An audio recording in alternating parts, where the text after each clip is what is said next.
Without further ado, it is my pleasure to welcome today's speaker, Matt Carmichael, editor of What the Future. Matt, you have the floor. Hey everybody, welcome to What the Future's conflict issue, which we haven't actually published yet. As Ellen mentioned, if you look in the handouts section of your window, you will get the first copies of it. You can download the issue there, but it will be publishing on Monday. And I'm Matt Carmichael, editor of What the Future and head of the Trends and Foresight Lab, the public wing of our Trends and Foresight practice in Ipsos Strategy 3. I will be your host today. Well, in the final stage of producing this issue, the world shifted around us again with the war between Israel and Hamas. And it's important to note that all of the interviews in this issue, and it's an amazing slate, were conducted well in advance of that particular conflict breaking out. Today, we're going to talk about domestic conflict, the paralyzing polarization that leaves Americans rather evenly split on whether it's more likely we will have cooperation or another domestic civil war. And we also have a planet in conflict. If today's headlines don't convince you of that, the Geneva Academy of International Humanitarian Law and Human Rights is tracking 110 armed conflicts around the world involving at least 55 states and more than 70 armed non-state actors. And initially, we set out to make an issue focused on defense and global conflicts, but what we realized along the way is we were really making an issue about living and working in uncertain times. These topics are very transversal, and every topic we talked about for the Situation Room applied just as much to the C-suite and to the boardroom. In fact, according to Bloomberg, the term geopolitics has come up in earnings calls in 2023 3 times as often as it did 2 years ago. Goldman Sachs just launched a new division to advise clients on these risks. And because we live in uncertain times, when the world order and narrative we have lived under for generations feels tenuous. Today, we'll talk about the changing relationships with systems and governments, a growing component of mental health in discussions of healthcare, and challenges in recruiting and training and properly skilling a workforce. We'll talk about cybersecurity, disinformation, the impending reinvention of nearly everything by advances in artificial intelligence. Oh, and climate change. These things prompt even staunch globalists to talk about nationalistic tendencies, such as reshoring of manufacturing, at least for critical goods and components. But as many of the experts we talked to for this issue say, solving these problems requires coordination and agreement across a wide range of policy objectives. With polarization and dysfunction being the dominant governing states these days in the US, getting to solutions seems less and less plausible. As a result, we're left with a near-term future based on fragmentation, polarization, and perhaps rising and spreading conflicts. How do we navigate that? Here's a map. Today, you'll hear a defense contractor talk about battlefield communications, but he's really talking about humanistic UX and UI challenges. You'll hear a department chair from the Army's Military Academy at West Point talk about training soldiers of the future, but he's also just talking about how we all need to be thinking about technology and its relationship to people and to us. You'll hear a sitting member of Congress talk about polarization and also global dependencies in the supply chain. You'll hear from the Office of the Director of National Intelligence about how all of these trends and topics don't happen in a vacuum. They tie together and collide, and how important that is to plan for. And you'll hear from thousands of Americans that we interviewed for this issue as part of our ongoing What the Future research project, where we are surveying everyone for each issue we do, building our own exclusive set of data about the future and attitudes around it. Conflict is both a good and a fraught place to talk about all of these topics. And I think that's well summed up in this map, which is considered by data viz guru Edward Tufte as one of the best infographics ever created. Charles Joseph Menard, a French engineer, created this among his portfolio of maps and visualizations in the late 1800s. It denotes the ill-fated march of Napoleon to Moscow and his retreat. And it shows many things all at once because conflict is interconnected. It's showing time, direction, distance, the size of his dwindling army, and the weather. And it shows the things that he planned well for, like needing a big army against a tough foe, but it also shows the things he didn't plan as well for, like supplying that army. And it shows that seemingly unrelated things to conflict, like the weather, can play a big role too. So a common theme you'll hear today is about the importance of what we're all doing here today, thinking about the future and trends and foresight. The defense sector broadly has adopted and understands the needs. I read a report early in the pandemic from Jake Sotiriadis, whom you'll meet in a moment. He was then the futurist for the United States Air Force. And the report talked about how if there were fewer commercial flights post-pandemic, it would open up more space for military training exercises. And I thought, wow, these are different problems that most of us have to solve for. But then he also talked about recruitment challenges. And I realized that, actually, a lot of these are the same problems. And when we think about the future, we use this framework here at Ipsos, our theory of change, and it underpins all of the work we do in trends and foresight. We think about, on the left, the macro forces, the huge kind of tectonic plates that underlie all change. Those can be things like demographic shifts and climate change, immutable forces that are always moving. On the right, we think about the signals, the things we're seeing day to day. It might be a news headline, it might be a new patent filing. We don't know what it's going to mean, but our futurist spidey sense tells us it's going to mean something. And in the center, we are always thinking about the humans, the shifts in society and markets and people that are going to be impacted by these macro forces and these signals, but are also going to impact those signals as well, because we have a role in our future and helping shape it. And all of this work that we do, thinking about the theory of change, leads into our trends and our foresight and our drivers of change. And then we always layer in data. So as we'll keep talking about today, we live in polarized times. We don't even agree on what we'd be willing to fight for. Roughly half think that we would go to war over an attack on US soil. Defending allies, access to resources, ideologies and religions are other things that we would battle for. But 3 in 10 say we shouldn't enter into a war under any circumstances. Conflicts and emergencies more broadly are not something we feel especially prepared for. Most of us don't think we are ready to respond to anything more challenging than a power outage. Though I wish we were trending the ready to pandemic stat from, say, 2018. I suspect we feel much more prepared for that than we did before we went through one. And the fact is that all of these things on these pages are plausible, whether we're ready for them or not. And they're all related. Climate change could lead to severe weather and power outages, and conflicts and wars and pandemic and terrorism. Any of those things could be causal. Any of them could combine into a super crisis. Figuring out how to respond to and prepare for those crises is a key role of the National Intelligence Council within the Office of the Director of National Intelligence. The National Intelligence Council's role is to coordinate perspectives across the nation's 18 intelligence entities, from the CIA to the Department of Energy, and connect them with US policymakers. And in her previous role as the director of the Strategic Futures Group in the ODNI, Maria Langen-Rykhoff led the development of the latest quadrennial global trends report subtitled A More Contested World. So what does that conflict mean for the future? At the individual level, most Americans feel unprepared for conflict or disasters, but the government is always preparing, and foresight plays a big role. Langen-Rykhoff is presenting a host of trends to leadership to inform security and economic policies alike. The process requires questioning assumptions. When someone says, "That'll never happen in my country," that's exactly when you should ask, "So what if it did?" she says. And thinking broadly requires a systematic approach, and Langen-Rykhoff keeps humans at the center of it. She says, foresight helps us identify the indicators, the key factors, and the variables, and the choices that humans can make. When we spoke, she gave me some examples of what she meant. Here's what she told me. Maybe one that's still a physical effect, and that is the extreme impact on trade routes from just weather events. Flooding, cyclones, they can damage port infrastructure. Recently looked at droughts that have lowered the water levels in the Panama Canal, limiting the ability for ships to go through.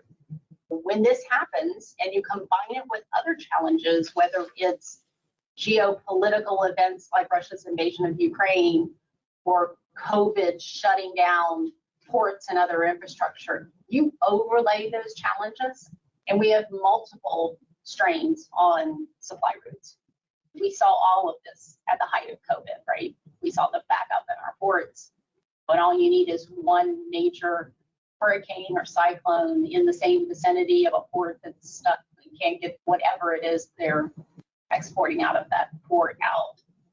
And we haven't even talked about other strains that can compound that, like a cyber attack. I don't think we should ever look at any one of these in isolation. We need to think about these challenges and how they overlay each other and compound each other to make any of these strains, whether it's on trade or supply routes, exponentially worse.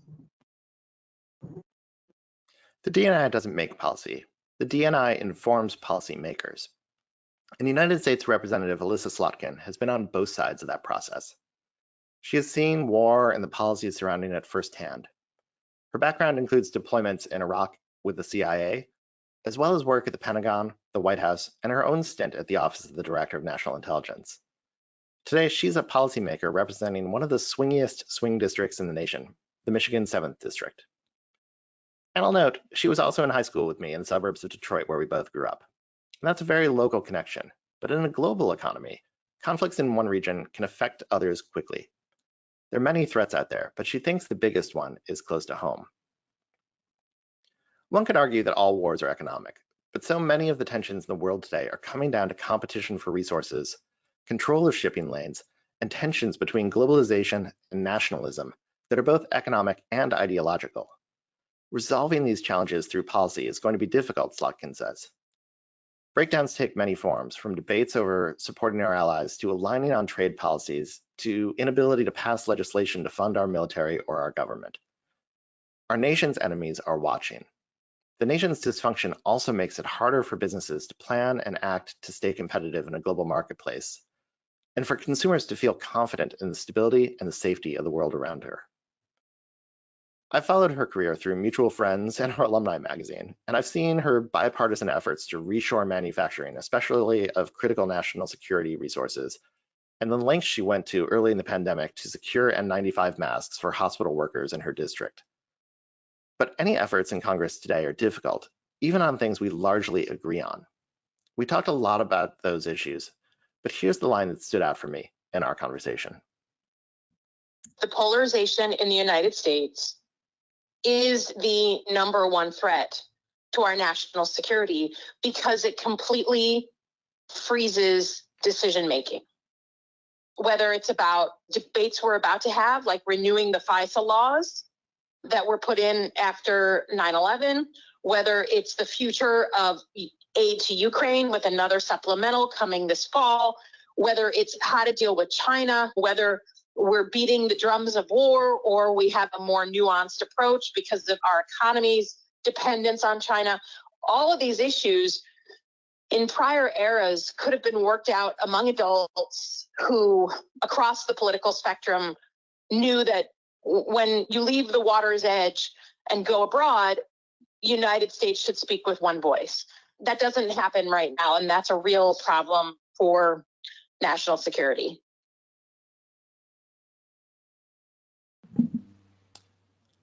Many of the experts we talked to brought up China in a lot of different contexts. And we've seen in our consumer tracker that made in the US is a strong purpose-based purchase driver, but we've also seen that made in China has a very dramatic opposite effect. US-China relations have reached a low point in recent years, and American companies are increasingly wary of doing business with China. As American consumers feel under financial pressure, most see China as an unfair rival. And the majority of people are pessimistic that relationships will improve, and few say that relations with China will become more friendly over the next 5 years. How this will translate into policy is unclear. While 67% of Americans say that China has had a negative impact on the health of America's economy, 43% say doing business with China has improved their lives by offering lower prices on consumer goods. These competing views create a tricky balancing act for the foreseeable future, says Ryan Tully, a director in Ipsos's public affairs team.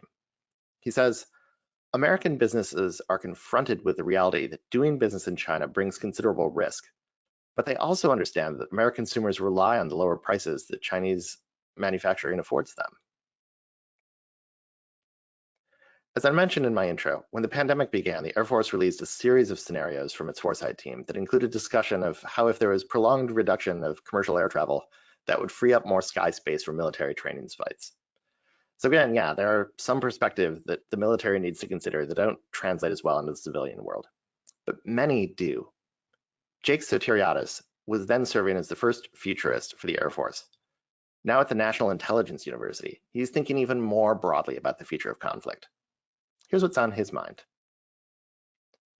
One could look at the advances in cyber warfare, in fighter jets, and drones, and AI-assisted weapons, and think that technology drives the future of conflict. But the flip side is true too. Efforts around war and defense have led to many of the most transformative technologies, not the least of which is the internet itself. For that level of innovation to continue, policy leaders also need some degree of savvy, and that's not always there, says Soteriadis. He says, quote, "We've got to educate our decision makers and senior leaders to take some bold steps to take advantage of the technology.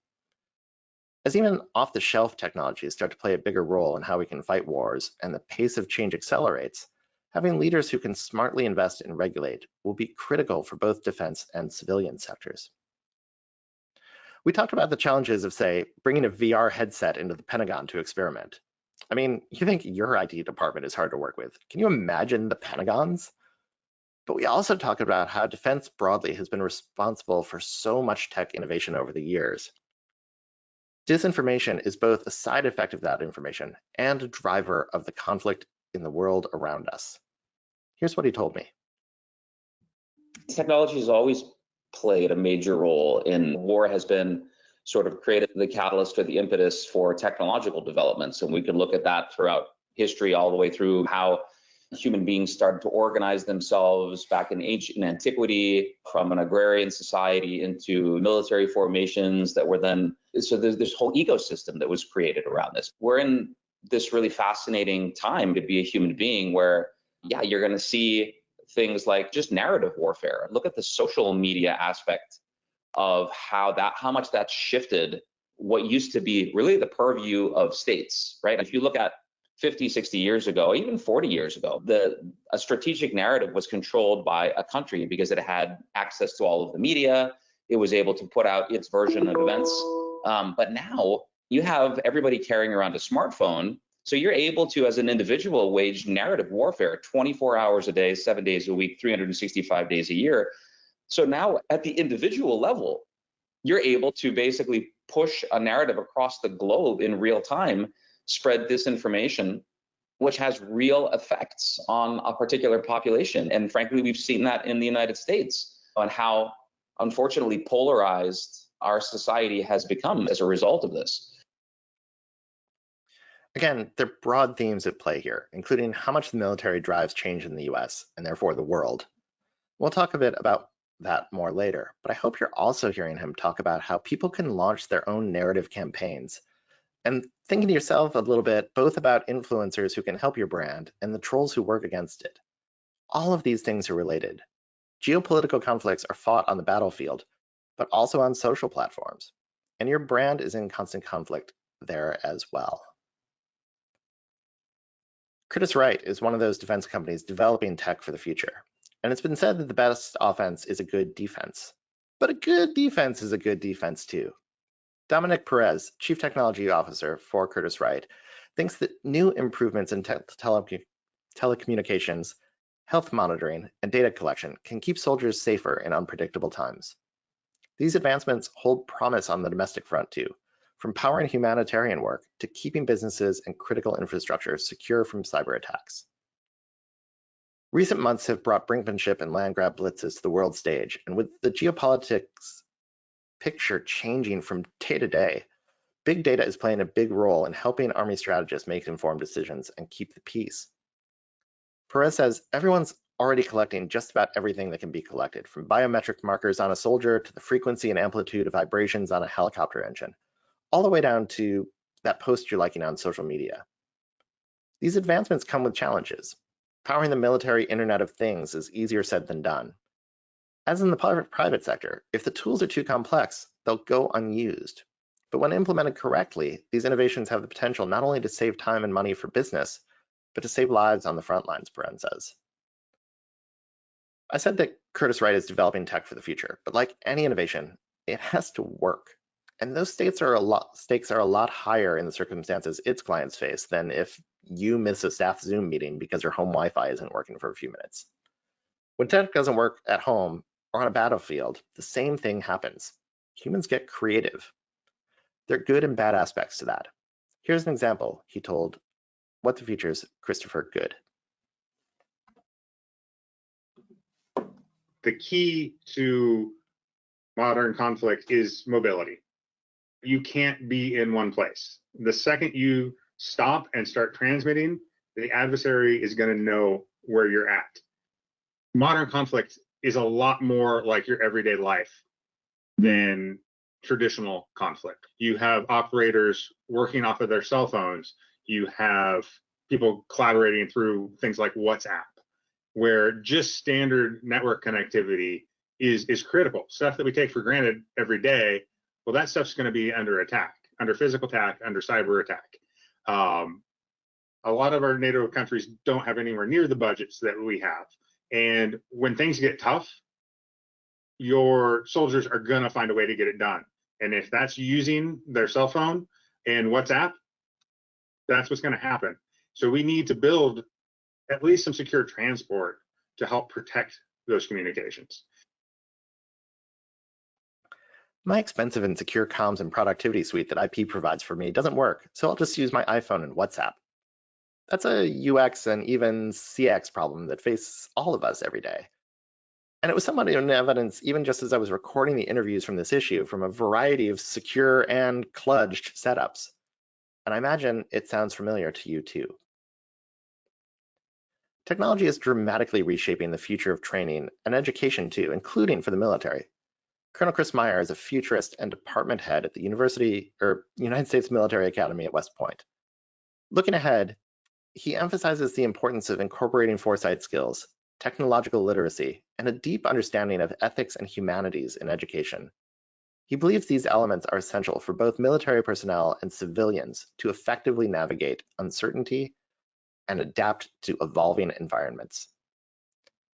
To imagine possible futures requires the ability to synthesize a variety of aspects of the world, from economic to social to ethical, and looking back at history to see potential changes coming and to adapt, says Meyer. But in a future that is increasingly tech-focused, fast-moving, and automated, Meyer also believes that education is, if not more valuable than training, as education builds higher-level human skills like critical thinking, communication, and creativity. He says, quote, "They're much more applicable to dealing with uncertain environments when you have to read the situation and understand what's appropriate." If these are the skills that everyone from the military to broader society will need in the future, education and workforce development will need to adjust starting now. As with everything, that's going to involve not just thinking about the tech, but about the humans who use it and co-pilot. Here's what he told What the Future's Kate MacArthur.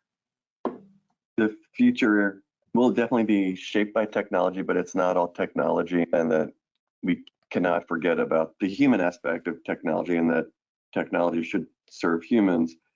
And so I'm definitely a believer in the power of humanities, liberal arts more broadly, and just making sure that people are fully developed, and that we're developing in ways that technology can complement us, and that we're doing things that we're best equipped to do as humans. You can't push technology aside because it exists and it can do great things with us, but we can't let technology think for us. We have to be able to think for ourselves and be able to evaluate what technology is recommending that we do and the information that we're getting. And really not just for cadets in terms of their Army careers, but also just everyday life. Not following the GPS into the lake is a good thing. We talked earlier about the role that defense has played in bringing tech to the forefront, and we talked about how we have to consider the role of humans in those equations. One way humans help advance tech is simply by living or working or being trained in both defense and civilian worlds. The military trains a lot of people, including critical healthcare workers. which is why some of the most impactful healthcare innovations come from the military, including advancements in antibiotics, to surgical techniques, to electronic health records. The Veterans Health Administration, part of the US Department of Veterans Affairs, is one of America's largest integrated healthcare systems. As advances in technology and the nature of defense change, so will the models of veteran and private healthcare, says Amanda Leonau, the VHA's Director of Open Innovation. As with Curtis Wrights Perez, a major focus of Leonau is data. For her, that means building how the VHA uses information to increase access to care, improve equitable outcomes, and improve quality of life for veterans. The VHA is leading the way on a variety of future advances that could become more mainstream soon. Those include using wearables, artificial intelligence, and telehealth technologies that will allow people to get care remotely at off hours and to cut providers' administrative work, says Leonau. She says this includes video visits, the ability to have secure messaging, secure image transfer, and the ability for a patient, and in the case of the VA, a veteran patient, to receive their care at times outside the business days. These changes prioritize the patient's need over the practice's convenience or preferences, allowing for a more patient-centered experience inside and outside the VA. She says one of the reasons they lead is that people that work in veterans health often work in the community healthcare as well, and that helps them cascade tech and know-how through the nation's broader health systems. She emphasized it's a two-way communication as well. The veterans' care can be influenced by the civilian care as well. Here's what she told Kate MacArthur. The VHA led the nation in adoption of electronic healthcare records. That has been a long-standing innovation that the VHA pioneered. The VHA is also leading in telehealth. We were an early adopter of telehealth broadly. And of course, over the course of the past couple of years, the civilian sector rushed to adopt that technology. The VA had the infrastructure in place and was ready to scale telehealth when the pandemic occurred. And so for those practitioners who are used to providing telehealth, they had experience and training in providing that kind of care within the VA. And the VA is also an early adopter of other emerging technologies like artificial intelligence and virtual reality or extended reality, both of which are being tested and utilized within the VA. Most veterans who receive care at the VA also receive care in the community. So there's ongoing conversation and communication at the point of a single person. And there's also ongoing influence because of care providers who work at both the VA and who work at other settings. That two-way communication is crucial, not just for tech advancement, but for what amounts to customer service. Veterans and civilians are on the same page about healthcare issues, but not about the care they receive. By and large, both groups rank healthcare priorities similarly, whether the issue is access to quality hospitals and treatments, or how people are treated by the healthcare system. What's different, however, is their satisfaction with how those needs are met. An Ipsos study found that 80% of veterans who receive all or some VA benefits rate their healthcare as good or very good. That's quite the endorsement, given that only 70% of general Americans feel the same way, says Sarah Saxton, a senior vice president in Ipsos's public affairs practice. She says, healthcare providers will need to understand that satisfaction gap between veterans and civilians in order to bridge it. One of the things we've touched on in a couple ways today that's driving the future of conflict and healthcare, and pretty much everything else, is climate change. The rhetoric about climate change is often stated as a type of conflict. But could our changing environment actually spark war?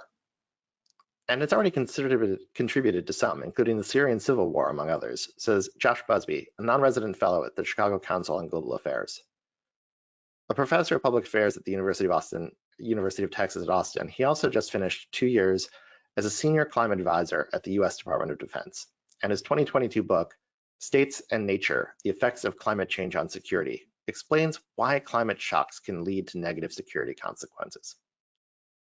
Busby is one of the nation's foremost experts on climate change and security. And while much of his work is focused on internal conflicts within countries, he says problems can spill over to other countries, much like the Syrian civil war did.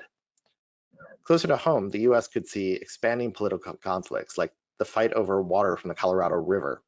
If people don't reduce their water use, and if water levels don't get help from a wet winter, he says. He made a fascinating point when he talked to Kate, that it's not just climate change itself which will create ongoing issues and friction. He said, quote, "We have to start to think about how our response to climate change could also become an important source of friction going forward. This is an issue for both policymakers and corporations working towards sustainability. The actions they take could lead to unintended consequences and further conflict. Given the urgency to act, forecasting the right actions is a pivotal task that needs a solution."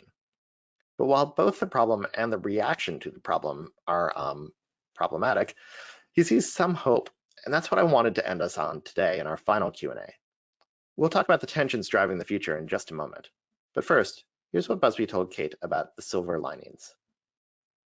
We don't have to accept the fate of runaway climate change being inevitable. We now have instruments and tools available to us that are increasingly market competitive, like renewables, right? That we can make the transition to cleaner energy, and that if we decarbonize responsibly, ethically, as quickly as we practically can, through renewables, through electric vehicles, through battery storage, through other kinds of investments in technology, maybe it's small modular nuclear reactors, maybe it's carbon sequestration, maybe it's hydrogen. There's a next frontier of investments in this space that we can stave off runaway climate change. And companies are in a position to not only lead the way through decarbonization, they're going to make a lot of money from that. Companies that can innovate and deliver those products that allow us to decarbonize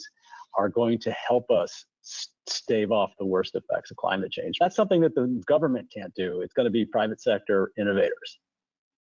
In a purpose-driven world, everyone has a part to play. Citizens do so by voting.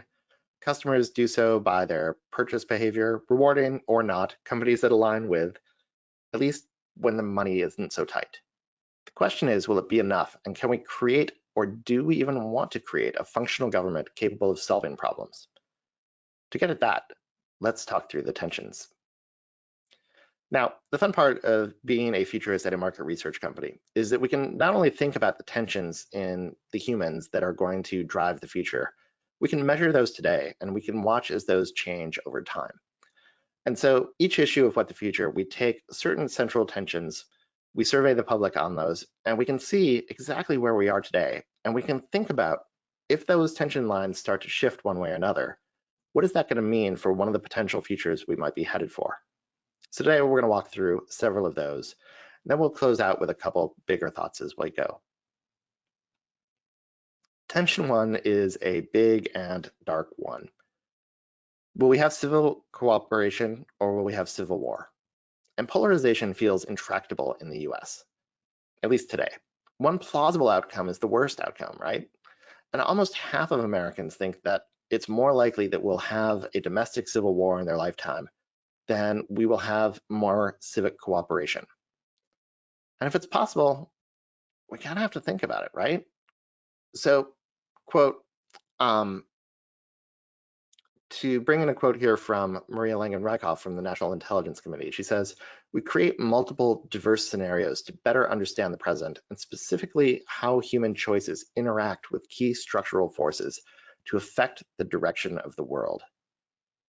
Understanding today helps you plan for tomorrow." So she is always asking the big questions about the future. And today those questions are so fundamental about security, economic development, and nationalism that it leads her to broaden her definition of plausible and lead into the uncertainty. And there are lessons in that approach for businesses as well as government. Tension two is globalism versus nationalism. The US for generations has taken a leadership position in global policymaking. Working cooperatively with other nations, this process has contributed to a more global economy. But the twin shocks of the pandemic and the war in Ukraine have accelerated a nationalistic streak in the US and other democracies around the world. While we are polarized today, Americans hope we will embrace globalization tomorrow. But today's polarization endangers what has been a relatively stable and peaceful period in human history. United States Representative Alyssa Slotkin is considering all the possible futures and thinks that today's climate, quote, opens up a very real possibility that leadership will support a more isolationist approach. What does that look like to do business in a world where this tension starts to shift? Tension 3, will cyber attacks increase real-world conflicts? And if you go back to the magazine, which again, you can download in the handouts and we'll be publishing fully officially on Monday. In our conversation with Representative Slotkin, we talked about this a little bit in the discussion in the context of the US doctrine of proportional response. What if, she asked, there's a cyber attack on our power grid, and in the resulting blackout, people lose their home heat and die?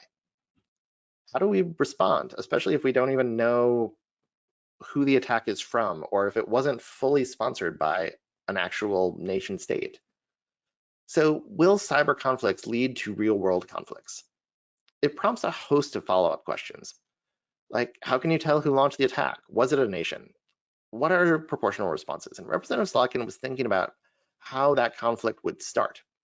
Jake Soteriardis also wonders how such a conflict would end. He says, quote, in the past, we brought overwhelming amounts of firepower and destruction and forced what we called unconditional surrender, he said. While it wasn't pretty, it was effective, he says. But that assumed an adversary where we had what he called a center of gravity. With a more decentralized or even anonymous instigator, ending a conflict could become much more challenging. So what would a perpetual state of cyber conflict look like? Tension 4, climate change drives conflict or cooperation. It's easy to think about, as half of Americans do, that climate change will lead to more global conflict. Josh Busby, the non-resident fellow at Chicago Council of Global Affairs, thinks it might be a little bit of a chicken and egg issue. He says, quote, we could also get a little too hung up on thinking about whether climate change itself will become, along with other factors, a driver of conflict, he says. Perhaps it won't be the climate itself that will be the real catalyst, but our reaction to it. Busby thinks we don't have to accept the fate that climate change is unstoppable, yet we do need to think about third-order impacts of policy from both a government and corporate ESG perspective of acting, and of course, of not acting. And tension 5, are our troops properly skilled or not? Today, most people, 67%, think our military is being properly trained for future conflicts. But what will those conflicts look like? This issue looks at the retrofuturist conflict in Ukraine, which is still largely fought with 20th century tactics, but also looks at conflicts that will involve many fewer human casualties or might be fought largely in the media and computer screens. Colonel Meyer leads the English and philosophy departments at the United States Military Academy at West Point. These humanities-based skills are critical for the military and any organization. And foresight is another skill, and one he thinks we're missing in both the public and private sectors. He says, quote, being able to systematically think about what's possible in the future and then use what you come up with to inform current decisions is a noticeable skills gap today. And he says we need it in order to prepare for tomorrow. And that sets us up perfectly for the last portion of our discussion. Why do we do all of this? And today, I'm not going to use this as my closing slide as I usually do, but rather to set up a new feature we've updated, starting with this issue. We think about the features systematically in order to prepare for what those features might look like. And yes, I'm deliberately using the plural futures there. There isn't one feature. There are many plausible features, and we need to be prepared for the most likely and even the less likely. I've heard it said that in the defense community, there's a 5% chance of something happening. You need to have a plan for it. So whether you do a formal foresight project, which is something our Strategy 3 team would be happy to discuss, or even just spend your lunch watching a webinar to think about the future, thank you.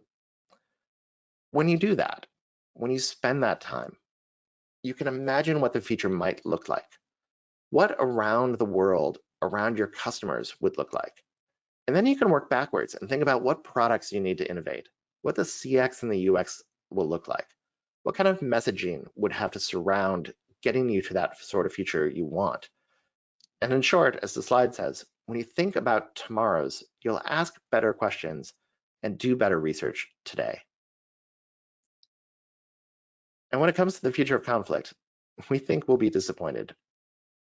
For the last year, we've tracked the futures people want versus the futures people expect.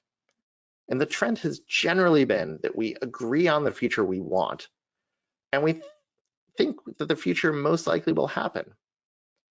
But there's been an optimism gap in how likely we think that future will be. So we've redesigned this feature as a quad chart, and I think this design really illustrates a clear break from that pattern. We don't see any of the futures we want as being likely. And we see several features we don't want, like climate change forcing more conflict between nations, as likely. Among the biggest gaps, 77% of us don't want cyber warfare to create chaos, but 67% expect it will. And 82% of us want energy independence, but just 38% think we'll get there. These dichotomies set up the potential for rifts between policymaking decisions and defense and commerce and what the American public wants. So there's an opportunity here to create the future we want and the futures that will benefit us most as people, as markets, and society. And with that, I'll say thank you for spending some time and giving yourself permission to prioritize thinking about the future. I hope you found the future of conflict thought-provoking. This will be our last webinar of the year, but stay tuned next month as we drop our youth-focused Teen WTF, which won't be just another Gen Z report, but rather focus on how being young is changing as a life stage. And we are leaning into the aesthetic of teen magazines. So yes, there will be horoscopes and quizzes. I'm really excited that we have exclusive new research and interviews with actual teenagers. I'm looking forward to it. So again, thank you. I'm Matt Carmichael, head of the Trends and Foresight Lab here at Ipsos, and I'll see you in the future.